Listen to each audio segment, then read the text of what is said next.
Oče večni na oltar, Tebi smo prinesli v dar, kruh in vino in življenje, naše delo in trpljenje.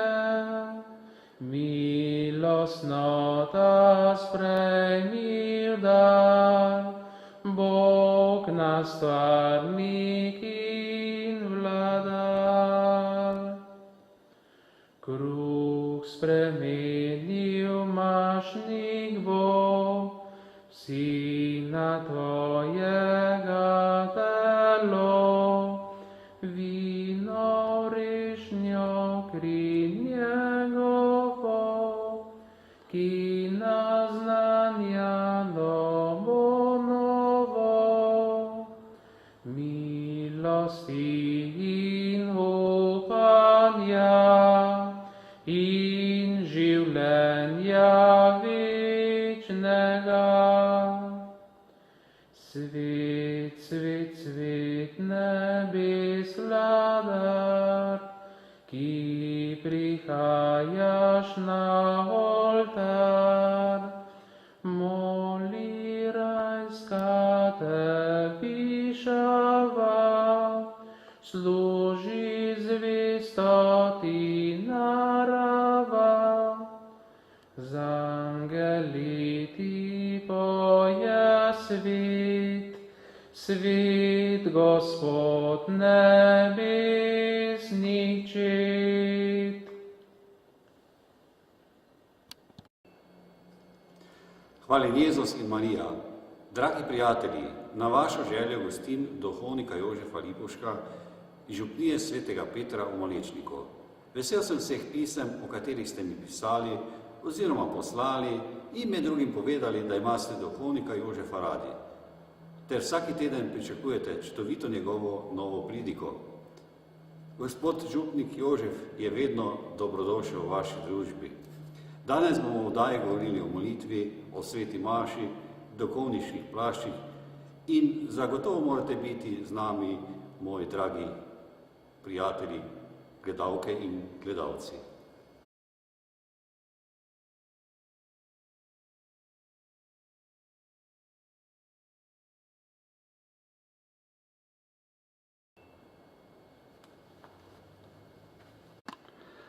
Lepo pozdravljam gospoda duhovnika, tukajšnjega župnika pri svetem Petru pri Malečniku, gospoda Jožefa Lipovška. Dobrodošli zopet z nami in lepo je, da smo zopet skupaj. Lep pozdrav vam in vsem vam, spoštovane gledalke, cenjeni gledalci, in pa lep prisrčen pozdrav in blagoslov vsem vam iz naše župnijske cerkve svetega Petra pri Mariboru. Morda bi oddajo pričeli z sveto mašo, kako je pravzaprav sveta maša razdeljena, kako poteka, oziroma čisto na začetku, kaj za večino gledalcev, kaj pravzaprav sveta maša je. Torej že beremo v Didaheju, to je nauk 12 apostolov. Posebej tam beremo, da so se prvi kristijani zbirali pri lomljenju kruha in iskreno molili in častili najsvetejše Jezusa Kristusa. Torej pomeni, da je bila težnja prvih kristijanov že zelo zgodaj, da bi se skupaj zbirali v občestvu in da bi v tem občestvu torej iskreno molili in slavili Jezusa Kristusa.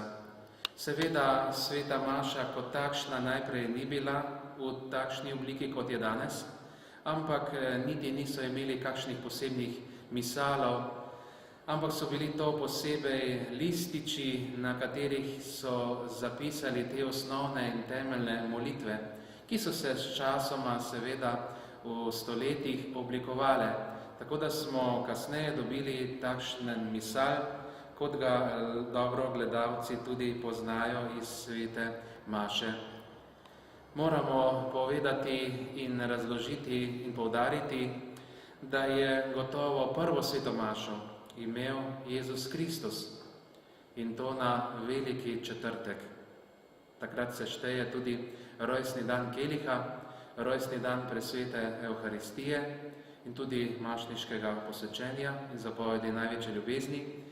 In Jezus je takrat obhajal s svojimi učenci, lahko rečemo, ne samo zadnjo večerjo, ampak tudi prvo sveto mašo, saj je izrekel temeljne besede posvetitve, ki jih slišite pri vsaki sveti maši: vzemite in jete, to je moje telo, vzemite in pite, to je kelih nove in večne zaveze, ki se za vas in za vse preliva odpuščanje grehov. To delajte v moj spomin. No in sveta maša kot takšna pa je dobila torej tisto pravo podobo, saj sami se spomnite latinskih svetih maš, ki so bile že tiste lepo oblikovane maše, saj je duhovnik bil obrnjen s hrbtom proti ljudstvu in maševal pri glavnem oltarju. To so bile te značilne predkoncilske latinske svete maše, saj je latinski jezik uradni jezik cerkve. No in kasneje, po drugem Vatikanskem koncilu, pa je sveta maša dobila to podobo, ki jo ima danes, da se je duhovnik obrnil k ljudem in pa da je maša dobila poseben pomen v domačem jeziku. Tako da so začele svete maše dobivati pravi pomen te komunikacije med ljudstvom in mašnikom. Ločimo dve vrsti svetih maš. Ena je sveta maša z ljudstvom, misa pro popolo, torej maša za ljudi, in pa maša brez ljudstva, torej misa sine popolo. Kaj to pomeni? To pomeni, da ena sveta maša, ki je z ljudstvom, takrat je pač navzoče Božje ljudstvo, občestvo. In takrat je sveta maša v tisti najvišji obliki uresničena, da gre za medsebojno torej komunikacijo, petje in molitev, predvsem pa tudi gre za to, kar slišimo tudi pri mašni daritvi, ko iskreno duhovnik moli: naj sprejme Gospod mojo in vašo daritev. Torej že tukaj je navzoča ta beseda, kar bom mogoče kasneje več povedal, v pomenu svete maše, ker je zelo, zelo bogata simbolika in res vam želim, da bi sveto mašo ne samo spoznali, ampak jo tudi globoko premišljevali, se tudi pripravljali na sveto mašo in se zahvaljevali po njej. Kajti od dobre priprave na sveto mašo je odvisna tudi kvalitetna udeležba in tudi kvalitetna molitev pri sveti maši, in zahvala po sveti maši je na nek način pika na i vsega dogajanja tukaj. Imamo še drugo sveto mašo, to je pa misa, torej sveta maša brez ljudstva, to je pa iskreno daruje sam duhovnik. Ob pomoči kakšnega strežnika, verjetno ste že to videli, kdaj ali bili navzoči, da je samo duhovnik maševal iz različnih razlogov. Ali je torej bolan duhovnik, da ne more imeti v cerkvi, ali je vezan na določen prostor, ali morda kje v tujini, kjer ni možnosti za sveto mašo z ljudstvom, takrat pa je dovoljena tudi ta druga oblika. Drugače pa sveta mašna daritev, kar že ime pove, pomeni, da se veže iskreno na mašnika. Maša, mašnik, mašnik je pa duhovnik, torej duhovnik tisti, ki bere sveto mašo. Je pa gotovo sveta Evharistija, drugo ime za sveto mašo, kar pomeni zahvala Bogu za daritev. In še več teh drugih imen je. Je pa gotovo sveta maša najsvetejši zakrament, kot mu pravimo. Morda bi še na kratko jo razdelila na berila evangelij pa. Torej moramo iskreno razdeliti v naslednjem vrstnem redu, tako je določeno tudi v rimskem misalu, tem najnovejšem, da imamo najprej začetni obred, potem imamo besedno bogoslužje, evharistično bogoslužje in pa sklepni obred.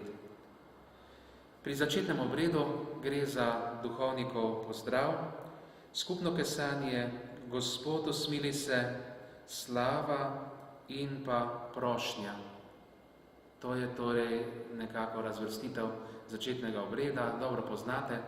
Duhovnikov pozdrav, seveda najprej s križem našega Gospoda Jezusa Kristusa, potem Pavlov pozdrav, milost našega Gospoda Jezusa Kristusa, ljubezen Boga Očeta in občestvo Svetega Duha z vami vsemi. To je ta Pavlov pozdrav. Potem duhovnik povabi lahko v različnih oblikah k skupnemu kesanju. To moram poudariti. Nekateri ljudje zamenjujejo in mislijo, da je to kakšna spoved, ampak ni. To je samo kesanje na začetku maše za male grehe. Torej, mali grehi se odpustijo na začetku svete maše. Ker marsikdo sem že slišal, da misli, da je to sveta spoved, da potem ni potrebno iti k sveti spovedi. Torej, gre samo za tiste trenutne male grehe, ki so morda žalili Boga, bližnjega, ali pa je človek sam naredil kakšen prestopek zoper Božjo zapoved. Torej, če gre za res mali greh, če pa človek le čuti, da se je nabralo kar nekaj grehov, morda tudi, ki imajo večjo težo, večjo materijo, potem pa je potrebna sveta spoved. Torej, gre za različne oblike skupnega kesanja, pri katerem začnemo vsemogočnemu Bogu in vam, bratje in sestre. Potem imamo Gospodu smili se. Ponavadi pri slovesnih bogoslužjih se to poje, ali duhovnik zapoje, ali kantor, pevec, ali pa tudi cerkveni pevski zbor. Potem imamo slavo, ki je tudi lahko intonirana, da se zapoje, ali pa recitirana. Slava pomeni torej priznanje Bogu, da gre res njemu vsa čast in slava na višavi in na zemlji mir ljudem. In potem zaključimo z prošnjo, ki iskreno povzame molitev celotnega Božjega ljudstva. Je posebej za določen dan v letu ali za praznični dan posebno oblikovana. To je začetni obred. Potem pojdimo naprej na besedno bogoslužje. Že ime pove, da gre za besedno, torej v spredju Božja beseda, ki vemo, pravi apostol Pavel, je živa, učinkovita in ostrejša, kakor vsak dvorezni meč in zareže do obisti duha in srca. Torej pomeni, da nas začetni obred nekako pripravi na doživljanje Božje besede. Se pripravimo, tako kot se pred mašo pripravimo z molitvijo rožnega venca, kar marsikdaj pogrešam, da ljudje prepozno pridejo ali pa zadnji trenutek sveti maši. Zato vam res priporočam, da bi se vzeli čas in prišli vsaj nekaj minut prej, da se človek umiri in notranje pripravi. Ostal sem torej pri Božji besedi, gre torej za berila. Med tednom sta 2 berili oziroma eno berilo iz Stare zaveze in pa evangelij. Potem pri slovesnih praznikih in nedeljskih bogoslužjih gre pa za 2 berili, eno iz Stare zaveze, eno iz Nove zaveze in evangelij našega Gospoda Jezusa Kristusa, ki pa je lahko v 4 oblikah, ali po Mateju, Marku, Luku ali Janezu. Tukaj zbrano poslušamo, zato tudi sede.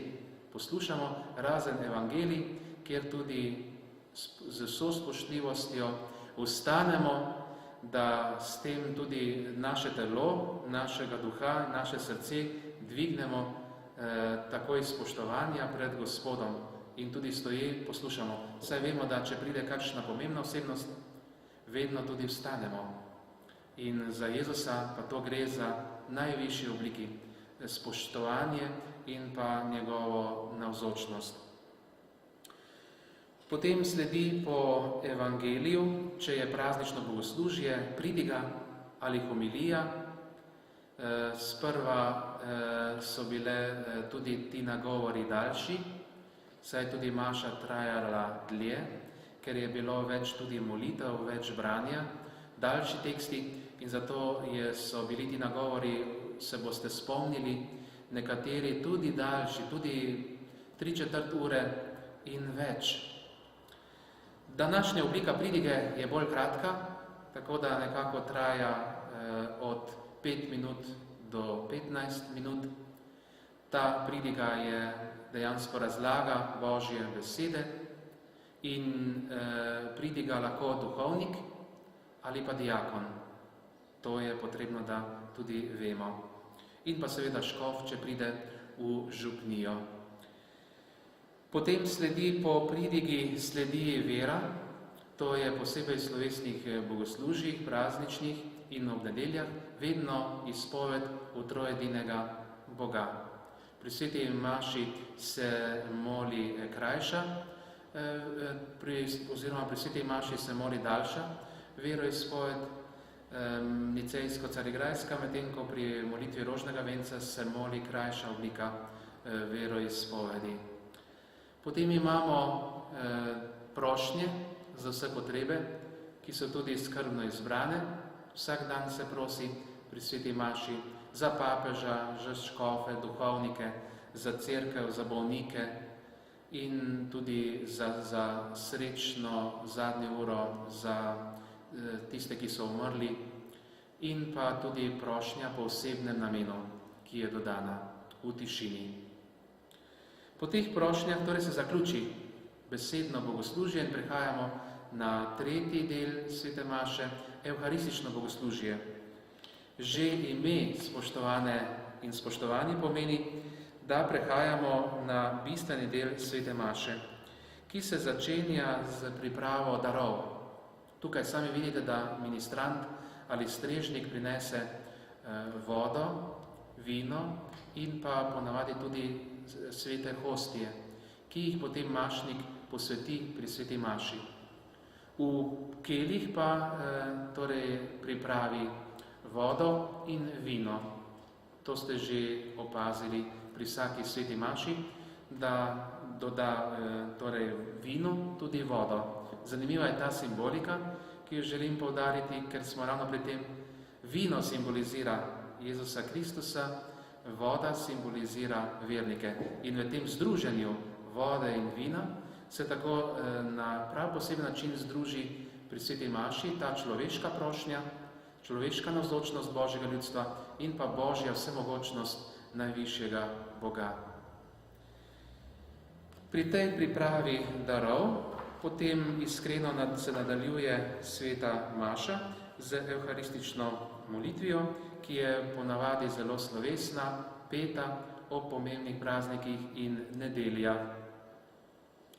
Potem sledi najbolj bistveni del svete maše, kar nakazuje tudi zvonček, ki ga strežnik posebej uporablja in s tem naznani, da gre za najsvetejši del svete maše. Tukaj gre za obred posvetitve in pa obred epikleze, klicanja svetega duha, ko iskreno mašnik prosi, sprejmi Gospod to daritev in kliče svetega duha, naj pride na te darove.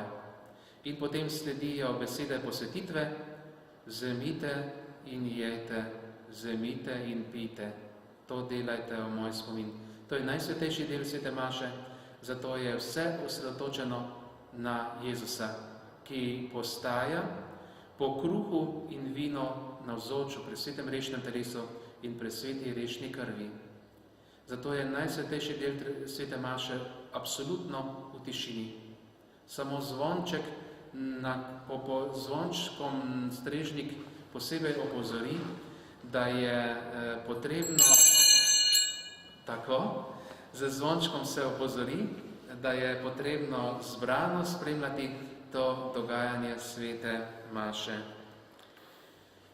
Potem sledi po tem najsvetejšem delu svete maše skrivnost vere, mysterium fidei, v latinski se je tako reklo, kar posebej pomeni, da vse to poznamo v skrivnost vere. In vsi odgovorimo, tvojo smrt oznanjamo, Gospod, in tvoje vstajenje slavimo, dokler ne prideš v slavi.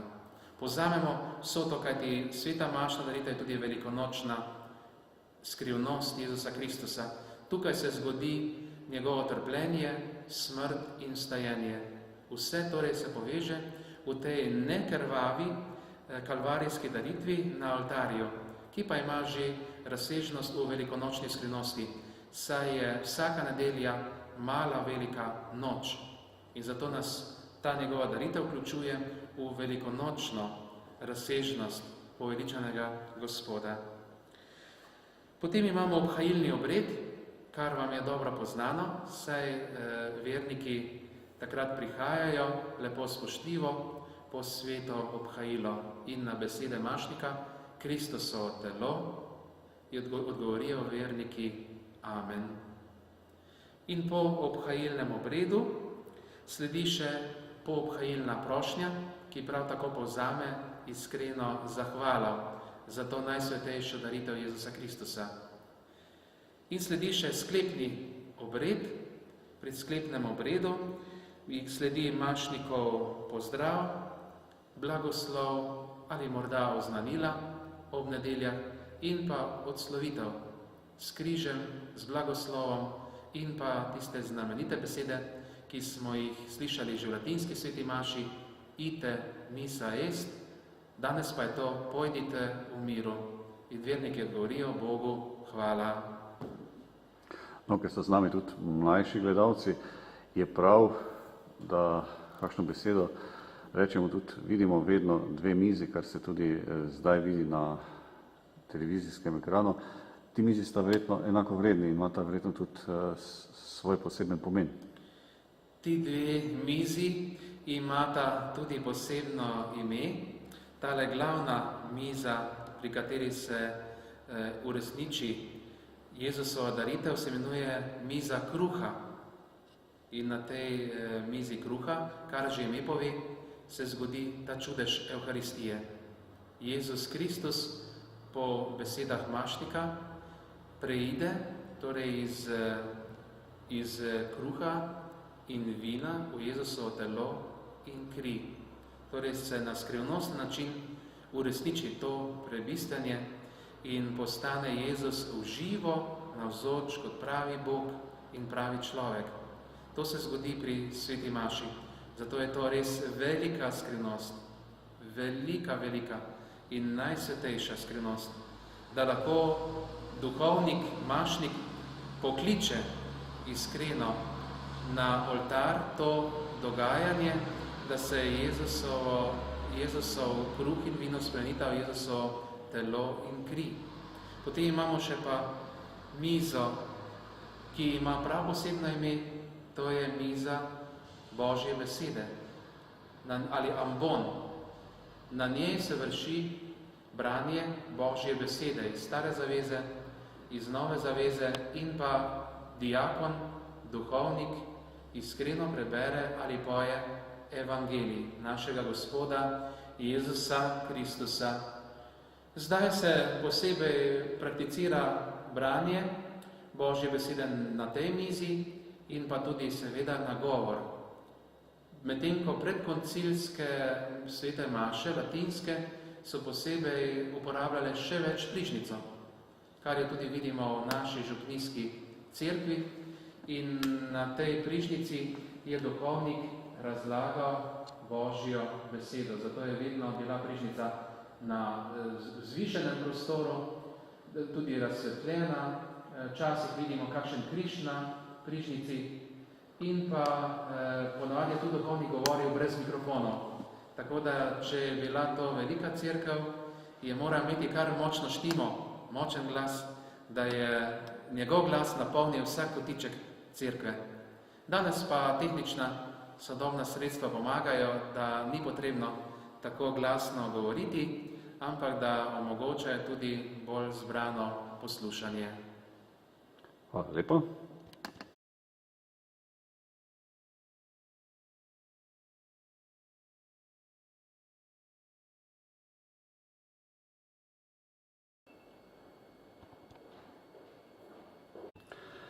Spoštovani prijatelji, še vedno smo v oddaji Pot poti in sedaj nam bo gospod župnik Jožef predstavil mašne plašče. Velikokrat se verjetno, ko pridete k maši, vprašate, zakaj so v različnih barvah in to je priložnost, da izvemo.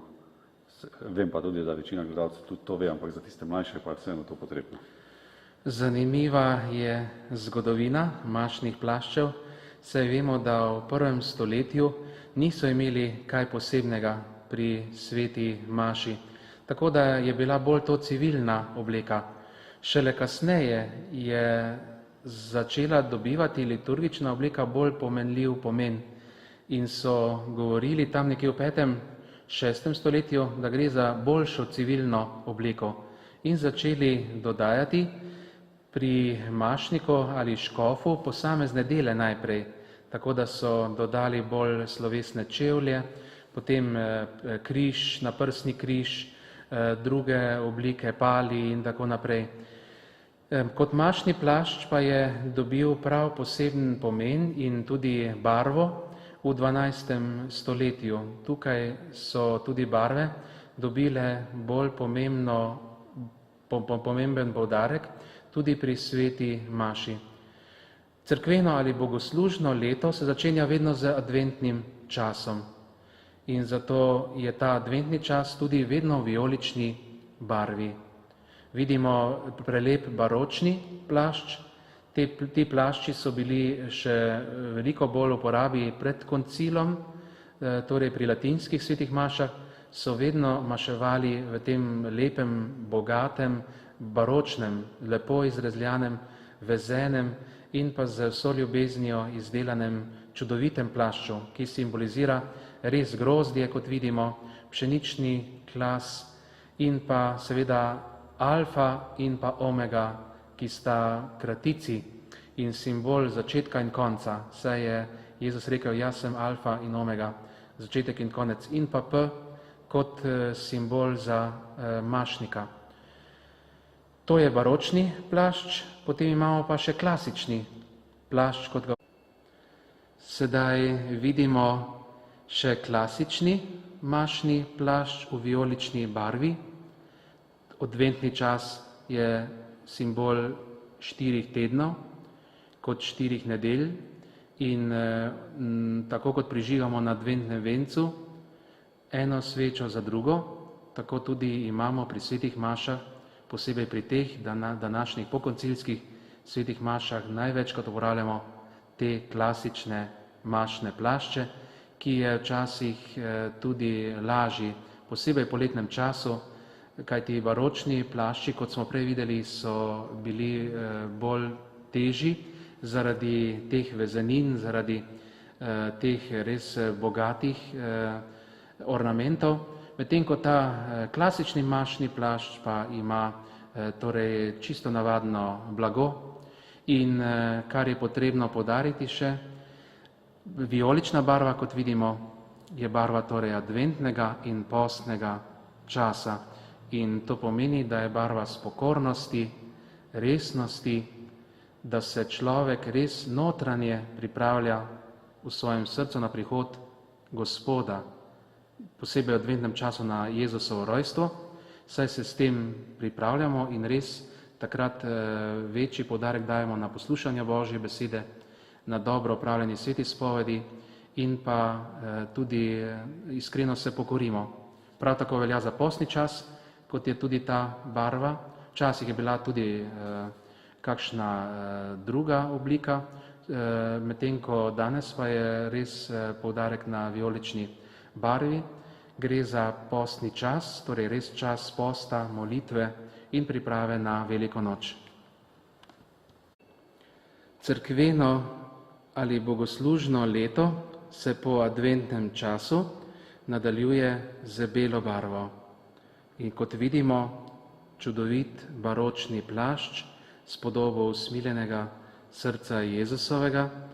Ta plašč je tudi težji za nositi, tako da ni priporočljivo ga nositi v poletnem času, kajti tudi mašnik mora imeti dovolj kondicije, tako duhovne in telesne, da lahko nosi takšen baročni plašč. Za adventnim časom pride torej božični čas, to je čas veselja Jezusovega rojstva. Sicer ne traja dolgo, ampak to obdobje do Jezusovega krsta traja in takrat se večino nosi torej plašč v beli barvi. To je ta baročni plašč, ki se je torej več uporabljal pri predkoncilskih svetih mašah. Danes ga pa uporabljam še med tednom časih ali pa seveda za praznik srca Jezusovega. Vidimo tudi klasično obliko mašnega plašča današnjih dni, zaprav lepo vezenino, kateri posebej vidimo najsvetejše monštranco Jezusa Kristusa. Namreč ta mašni plašč se posebej lahko uporablja v slovesnih praznikih in pa bela barva je tista, ki je očitna torej za božični čas in kasneje tudi za velikonočni čas. Posebej pa ta mašni plašč lahko uporabljam posebej na praznik presvetega rešnega telesa in krvi, kar že simbolizira ta praznična podoba.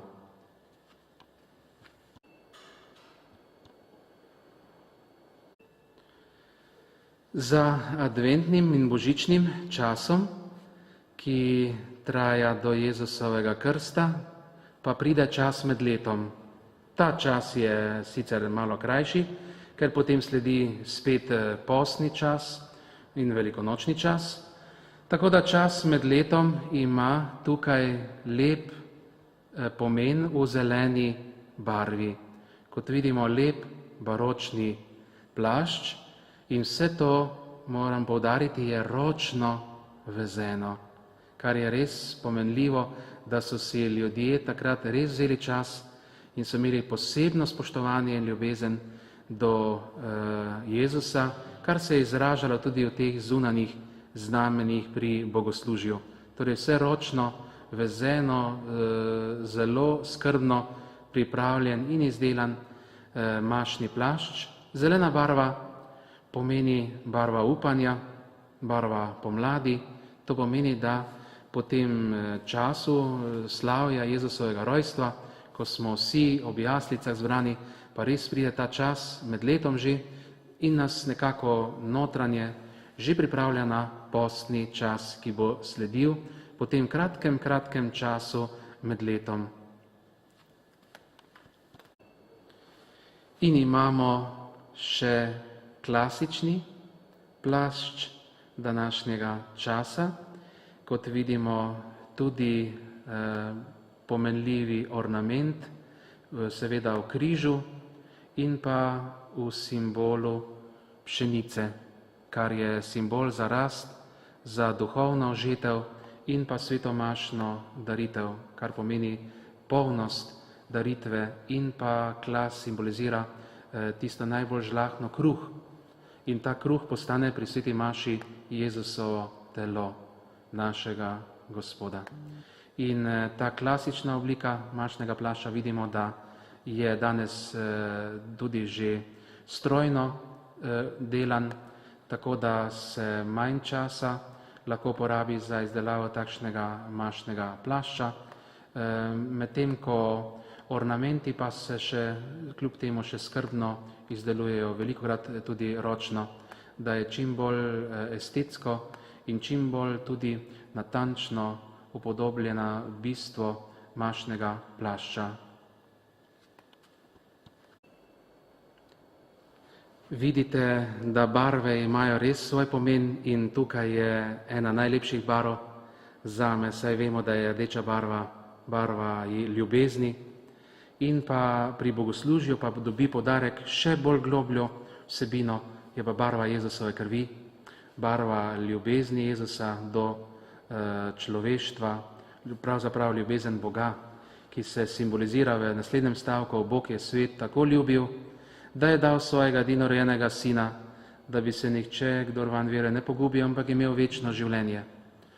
Po teh barvah imamo še rdečo barvo, to je barva mučencev, kar beremo v martirologiju, da so mučenci dali življenje za Kristusa in zato ob teh prazničnih dnevih mučencev posebej uporabljam pri sveti maši barvo rdečo, torej mašni baročni plašč, kot vidimo, spet čudovita ornamentika, spet z ljubeznijo, veliko ljubezni v tem mašnem plašču, tistih, ki so že pokojni, in so delali takšne mašne plašče. To so ponovadi bile res šolske sestre ali pa tudi druge redovnice, ki so s ljubeznijo takole delale in gotovo so pri Bogu v večni slavi, saj so za njega to vse naredile. In rdeča barva se uporablja tudi pri nekaterih drugih slovesnih prazničnih dnevih, kot vam je posebej poznano, saj ste verjetno videli na cvetno nedeljo poudarek na rdeči barvi, kajti to je nedelja Gospodovega trpljenja in hoda v Jeruzalem, in pa tudi na praznik Petra in Pavla zdaj ste lahko videli ta mašni plašč v rdeči barvi, saj sta oba velikana vere apostola bila mučena in umrla, torej mučeniške smrti za našega Gospoda Jezusa Kristusa. Imamo še eno barvo. Kot vidimo, ta barva je malo drugačna, nevsakdanja, to je temna ali črna barva. Je pa tudi bila sestavni del bogoslužja, zlasti torej še v predkoncilski sveti maši pri latinski, namreč ni se toliko uporabljala še vijolična, ampak je bila izrazito namesto nje črna barva.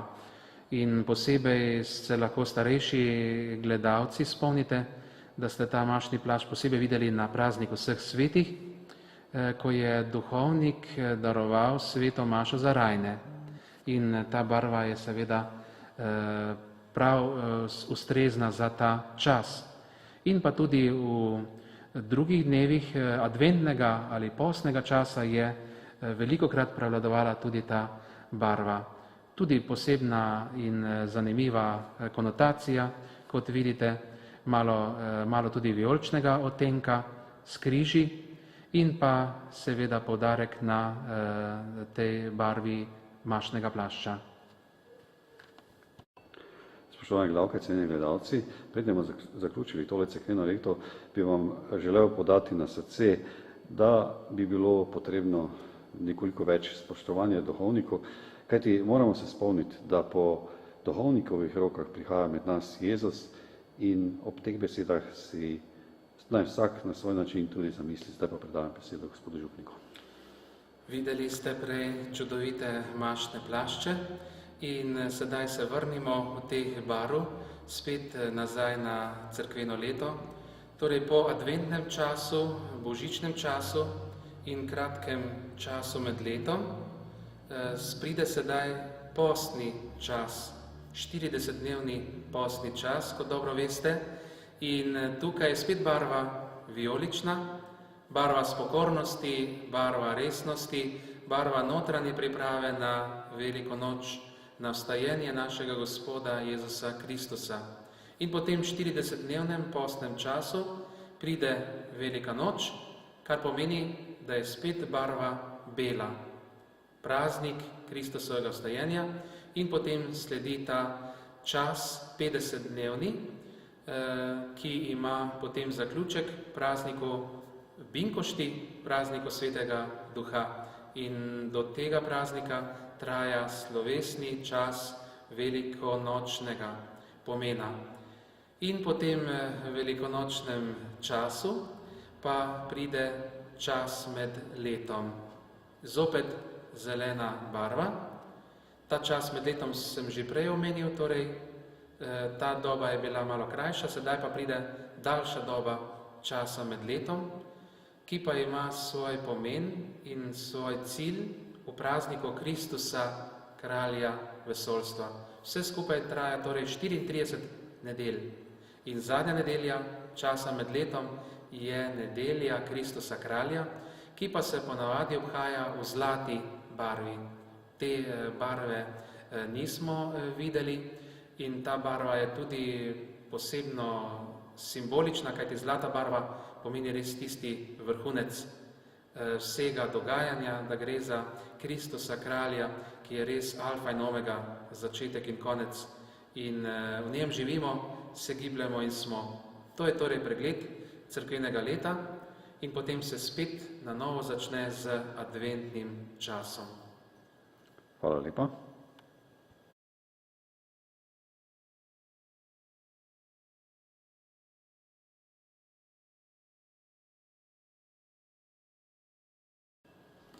Sveta maša je zahvalna daritev in gotovo vključuje pri sveti maši bistveni pomen tudi molitev, kajti zato smo pri sveti maši, da molimo. In rad bi poudaril, da je že na začetku svete maše pri križu pomembna razlika. Namreč imamo dvojni pomen križa, veliki ali latinski križ in pa trojni križ. Na začetku svete maše se vedno pokrižamo z velikim križem. Včasih celo vidim, da ljudje ne enotno ne uresničujejo tega pomena, da se včasih pokrižajo tudi z malim križem ali pa kaj drugega naredijo, kar ni podobno križu. Tako da na začetku svete maše je vedno veliki ali latinski križ v imenu Očeta in Sina in Svetega Duha. Amen. Torej vidite veliki križ, ki gre od čela proti prsim in pa od leve proti desni rami. To je ta temeljna razlika. Videli pa ste že kdaj, da se predstavniki drugih verstev pokrižajo ravno obratno, torej iz desne proti levi. Naš znamenje križa pa je vedno torej to, kot sem ga naredil v prvem delu, od čela proti prsim, od leve rame proti desni. To je veliki križ, ki je na začetku svete maše in pa na koncu svete maše. Tako se pokrižamo vedno. Medtem ko pri evangeliju, ki ga duhovnik recitira ali zapoje, pa je vedno trojni, mali križ v imenu Očeta in Sina in Svetega Duha. Kot vidimo, pomeni križ na čelu, križ na ustih in križ na prsih, kar pomeni tukaj na čelu, zato ker je naša pamet, glava in Kristus je glava, Bog je stvarnik, je glava, je oče, potem tukaj križ na ustnicah, pomeni Jezus je beseda, Jezus je tisti, ki je oznanil Božjo besedo, mi jo govorimo, zato naredimo križ tukaj, kot simbolično rečemo, tako lahko pri srcu Gospod, odpri moje ustnice, in pa na prsih, kar pomeni, da iskreno imamo tukaj živi tempelj, navzočnost Svetega Duha. To je glede molitve. Drža pri sveti maši je takole, da to ponavadi verniki uporabljajo to držo pri sveti maši. Najbolj pravilna je takole v višini nekako prsi, ne spodaj ali ne nekako gor, da bi zakrivali, ampak tako v višini, lepo prsi, se sklenjenimi rokami posebej priporočamo in molimo najvišjega in vsemogočnega. Včasih pa je tudi duhovnikova drža, kot lahko vidite, z iztegnjenimi dlanmi. To sta dve obliki drže, molivca pri sveti maši, ali takšna klasična, s prekrižanimi prsti, ali pa duhovnikova drža pri sveti maši, ki pa je z iztegnjenimi dlanmi.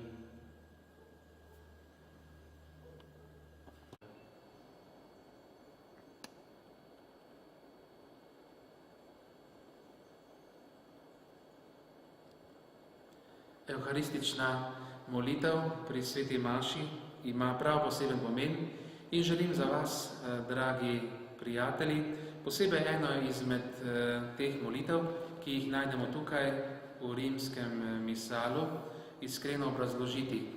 Takole pravi: Nebeški Oče, v svoji dobroti si poslal svojega Sina, da nas je s trpljenjem na križu rešil Satanove oblasti.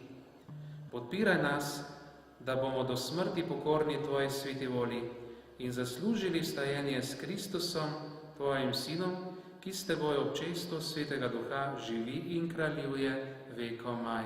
Amen. To je ta zanimiva evharistična molitev.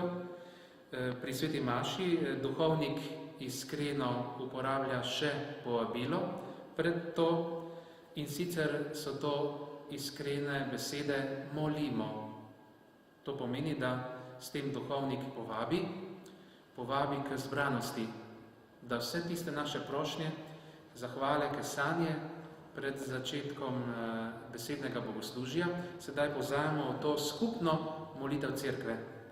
Z sklikom molimo, potem je tišina in potem se nadaljuje ta molitev, kot sem jo prebral. Zelo pomenljiva je ta molitev, naj jo obrazložim, da boste vsaj približno lahko doumeli, kako so te molitve skrbno zbrane. To so se zbirali skozi stoletja, kot sem že prej omenil, na začetku niso imeli takšnih knjig, ampak so bile to samo posamezne molitve, zbrane v lističih, kasneje pa se je to začelo zbirati, urejati. Recimo Gregor Veliki, papež Gregor Veliki, je posebej to se zbiral, te čudovite korale, koralno petje, vse te note in čudovita bogoslužja, vse to je on zbiral in urejal. In ta prošnja, ki sem jo prebral, pravi tako, vedno se naslavlja na očeta. Tu vidite, vedno nebeški oče. Redko kdaj se zgodi, da bi bila prošnja usmerjena na koga drugega. Vedno poudarek je na Bogu stvarnikov, nebeški oče. V svoji dobroti si poslal svojega sina.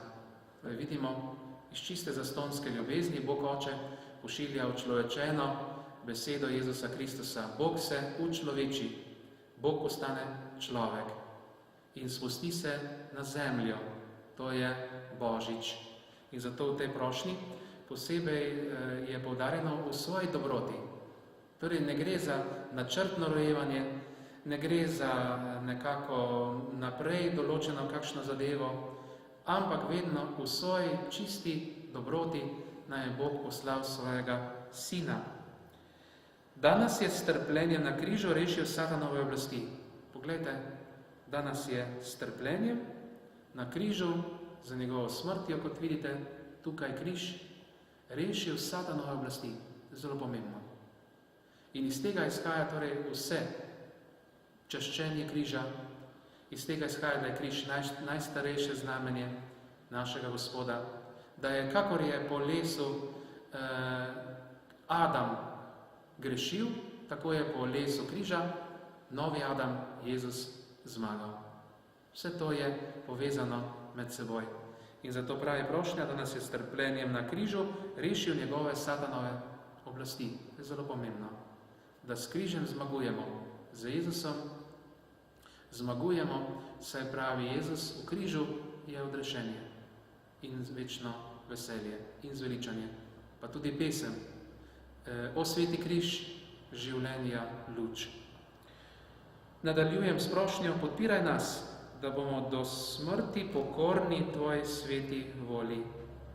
Sedaj se prihaja prošnja na občestvo, na nas, torej najprej, kot vidimo, najprej Bog, potem vidimo Jezus Kristus in pa mi vsi, ki smo čisto izvoljen rod, kraljevo duhovništvo.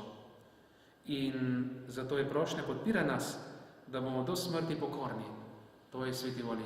Torej, če hočemo ljubiti Boga in sprejeti Jezusa in biti rešeni v satanove oblasti, moramo biti pokorni Božji voli. Kot je to rečeno, Oče našu, zgodi se tvoja volja, kakor na nebesih, tako na zemlji. In zaslužili stajenje s Kristusom, tvojim sinom. Se pa spet dvignemo, ko bomo pokorni Božji voli, bomo zaslužili stajenje s Kristusom, velika noč. Iz tega, da se Bog človeči, potem trpi, umre za nas, pa gremo spet v veliko noč. Glejte, kako čudovito je prošnja sestavljena. Od Boga in pa na ljudstvo spet prihajamo nazaj na Boga. In sicer, da bi zaslužili stajenje s Kristusom, tvojim sinom, ki s teboj v često svetega duha živi in kraljuje vekomaj. Jezus vse, kar je delal moči svetega duha. In tudi na njega je prišel ob krstu sveti duh. In vedno že beremo tam v Evangeliju, Duh Gospodov je nad menoj. Poslal me, da oznanim blagovest o Bogu. Torej, Duh Gospodov, sveti duh. In zato se zaključi prošnja vedno, da vse to se dogaja, naša iskrena molitev v občestvu Svetega Duha, ki z nami moli, ki našo molitev dviga k Bogu. To je torej pomen te prošnje.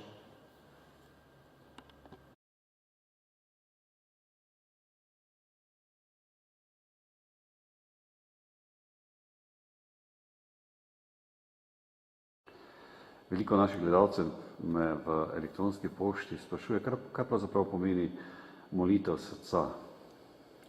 Molitev srca, to so prakticirali že naši menihi v samostanskem življenju in sploh v življenju puščavnikov, menihov. V Stari zavezi je bilo posebej poudarjeno to življenje, in sicer življenje menihov v samoti, tišini, in zato so prakticirali molitev srca. To pomeni, da Božja beseda, ki jo poslušamo, Božja beseda, ki je živa in učinkovita, ki prodira v globino naših src in našega duhovnega življenja, dobi v tem pravem pomenu našo notranjo duhovno razsežnost in postane res molitev našega notranjega življenja in srca. Saj že v Evangeliju beremo, kaj vse prihaja iz našega srca. Iz srca prihajajo dobre in tudi slabe strani. In zato je še toliko pomembno, da naše srce, ki je res najbolj pomemben vitalni organ, kajti brez srca ne moremo živeti, in zato je že srce dobilo v svetopisenskem pomenu Stare in Nove zaveze zelo pomembno razsežnost, da je to srce čuteče, živo. Celo rečeno je bilo pri proroku, da odstrani vam kamnito srce, vam dam meseno srce. Torej gre za molitev srca, da človek ponotrani Božjo besedo in da moli res srcem. Kajti že beremo v Svetem pismu, to ljudstvo me časti z ustnicami, a njihovo srce je daleč od mene. Torej je pomembno, da res v svojem srcu poglobimo odnos do Boga in da postane naša molitev življenje. To je molitev srca. In da tisto, kar molimo z besedami, z ustnicami, s svojim telesom, tudi iskreno molimo v svojem srcu, ponotranimo, doživimo in pa iskreno potem postane ta molitev tako ponotranjena, tako globoka, da že dejansko naš vzdih, naše življenje postane ena sama molitev. Da dejansko vse, kar delamo, mislimo, govorimo, je dejansko odsev srca. Vse se dogaja s srcem, že molimo s srcem, govorimo potem iz našega srca in pa tudi vse, kar govorimo, delamo, mislimo in čutimo, je iskren izraz našega srca. Zato je pomembno, da se posebej v kakšnem priročniku duhovnosti ali pa na duhovnih vajah posebej tudi učimo te stare meniške metode, ki ima pa zelo pomenljivo razsežnost. Če hoče človek globlje živeti Božjo besedo in jo ponotranjiti, potem nujno potrebuje to molitev srca, kar se posebej uresničuje v teh kratkih vzdihih. Recimo, Gospod Jezus, Gospod, usmili se me, ali pa Gospod, poslušaj me, ali pa iskreno hočem slediti tebi, tukaj sem, grem za teboj. To so ti kratki skliki, ki imajo zelo to srčno molitev, da res človek postaja ves uresničen v Jezusovi molitvi. Vse gledalce oddaje Pot poti, kateri ste zdaj z nami preko televizijskih ekranov oziroma tudi preko svetovnega spleta, bi povabil tudi na spletni strežnik RKC, kjer si lahko ogledajo opatijo Stična oziroma opata Nadraga in tudi drugo oddajo, katera bo vsak čas na krščanskem strežniku, to je o kartuziji Pleterje, o puščavnikih, kjer bodo veliko tega tudi slišali, kaj naj gospod župnik povedal. To je izredno pomenljivo, kajti pri tem načinu samostanskega življenja, kot je kartuziji Pleterje ali pri benediktincih ali pri ostalih redovih, se posebej prakticira in živi ta molitev srca. Mi, ostali ljudje, ki smo v tem svetu, nam veliko rad zmanjka časa in nas resnično situacija, v kateri živimo, večkrat povozi, da ne zmoremo tako globoko doživljati molitev. Naše življenje je preveč površinsko, medtem ko ti redovniki pa gotovo preživijo ne samo kratek čas, ampak kar ure v tej molitvi srca pred Najsvetejšim ali v zasebni molitvi ali tudi pri drugih raznih bogoslužju ali drugih molitvah. Ob tej priložnosti bi še vse tiste mlajše gledalke rad pozval, da si lahko tudi pogledajo na spletnem strežniku RKC ali www.zivilko.com tudi oddajo o karmeličankah v Sori, kjer bodo jih tudi sestre karmeličanke nagovorile. Hvala lepa, gospod župnik. Hvala tudi vam.